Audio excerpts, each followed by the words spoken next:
bisa dipungkiri kalau hasil yang didapat timnas Indonesia sejauh ini di round 3 sekali lagi membuktikan jika tim ini memang sudah bukan lagi tim yang cuman berkutat untuk bersaing di level ASEAN.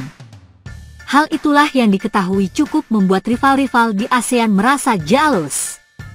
Karena dengan sorotan yang terus mengarah ke Indonesia membuat negara-negara lain di ASEAN seolah tidak dianggap. Terbukti, beberapa hasil yang ditorehkan tim-tim rival ASEAN di kualifikasi Piala Asia 2027 nyatanya tidak sebanding dengan apa yang diraih Indonesia atas Bahrain. Selain Indonesia bermain di round 3 kualifikasi Piala Dunia 2026, adapun tim-tim ASEAN lainnya yang harus berjibaku di kualifikasi Piala Asia 2027.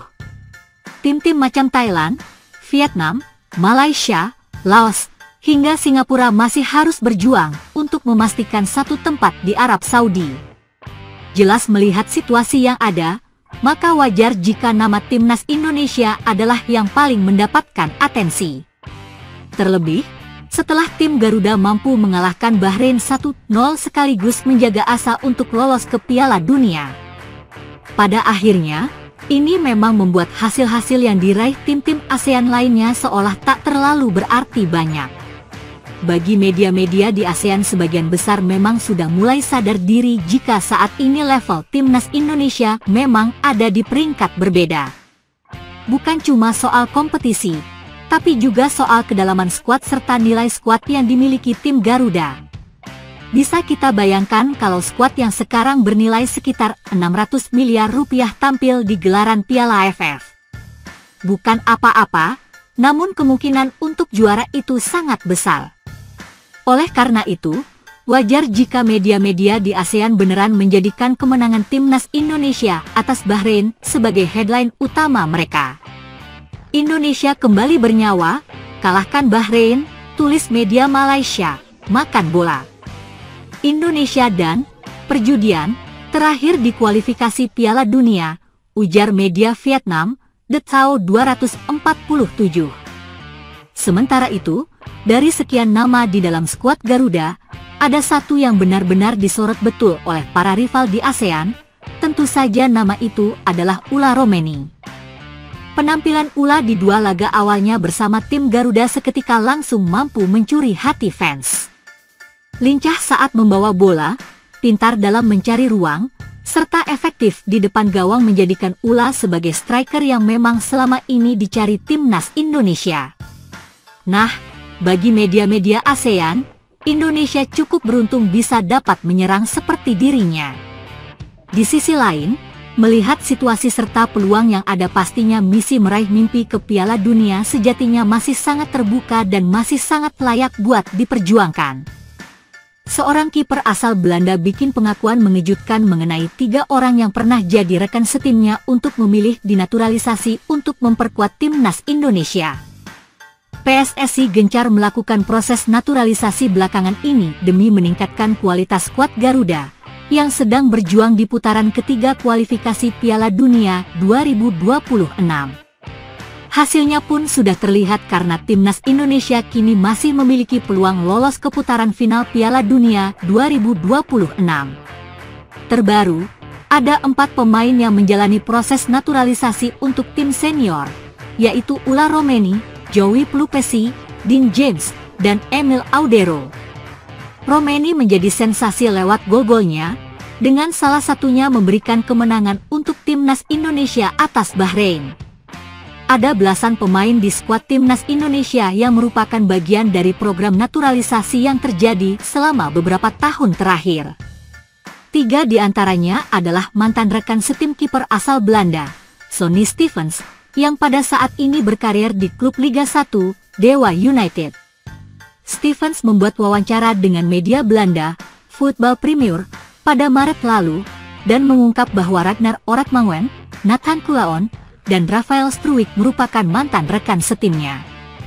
Saya bermain dengan Oratmanguwen di Cambuur, dengan Struwijk di ADO Den Haag, dan dengan Kuaon di Excelsior, kata Stevens kepada Football Premier pada 19 Maret 2025 lalu. Itu lucu karena orang-orang ini bergerak ke arah sini. Dan semua itu memungkinkan, Tentu saja, tanda Stephens. Stephens mengaku masih menjalin kontak dengan salah satu di antaranya, yaitu Ragnar Oratmangoen, selagi mendukung langkah ketiganya membela Indonesia, negeri yang menurutnya gila bola. Saya biasanya berbicara dengan Oratmangoen. Itu adalah langkah fantastis untuk mereka dan Indonesia benar-benar negara yang gila bola, kata Stephens dalam wawancara yang sama. Tak hanya 3 mantan rekan setimnya, Stephens juga pernah bekerja sama dengan pelatih kiper yang kini melatih para penjaga gawang timnas Indonesia, Sjoerd Woedenberg. Advertisement sebab Woedenberg direkrut dari Dewa United, klub yang dibela Sonny Stephens selama 1,5 tahun terakhir. Dia pun memberikan dukungan kepada Woedenberg untuk langkah yang diambil olehnya tersebut. Saya bekerja sama dengannya selama 1,5 tahun dan dia telah mengambil langkah itu. Itu bagus untuk dilihat, tambahnya. Selain itu, Stephens melihat bahwa timnas Indonesia mengalami kemajuan bersama Patrick Kluivert, terlepas dari kritikan yang dilontarkan kepadanya. Saya pikir respons terhadap penunjukannya sangatlah positif. Kluivert adalah nama yang sangat besar dalam sepak bola, kata kiper Dewa United itu. Saya pikir orang-orang di sini melihat bahwa sepak bola Indonesia ingin membuat progres dan benar-benar sedang melakukannya. Itu didukung di sini, tandasnya. Meski begitu, tugas Kluivert di timnas Indonesia sama sekali belum usai, dengan adanya 2 laga yang menanti pada Juni nanti. Skuad Garuda akan menjamu Cina pada 5 Juni 2025 dan kemudian melawat ke Jepang pada 10 Juni 2025.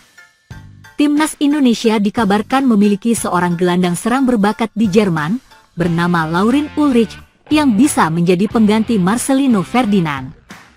Skuad Garuda masih terus mencari bakat-bakat terbaik di luar negeri alias diaspora, dengan program naturalisasi terus berlangsung. Setelah menghadapi Australia dan Bahrain pada lanjutan kualifikasi Piala Dunia 2026 pada Jeddah Internasional Maret 2025, beberapa pemain keturunan dirumorkan masuk radar PSSI, seperti Miliano Jonathans dan Tristan Goijer.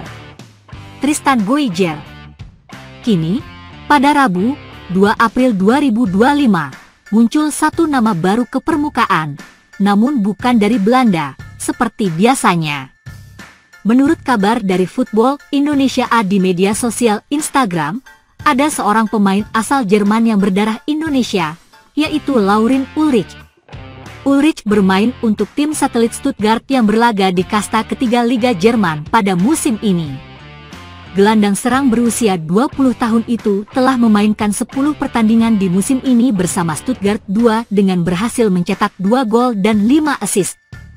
Pada paruh pertama musim, Ulrich dipinjamkan ke tim kasta kedua, SSV namun hanya dimainkan 5 kali dengan menit bermain total 70 menit.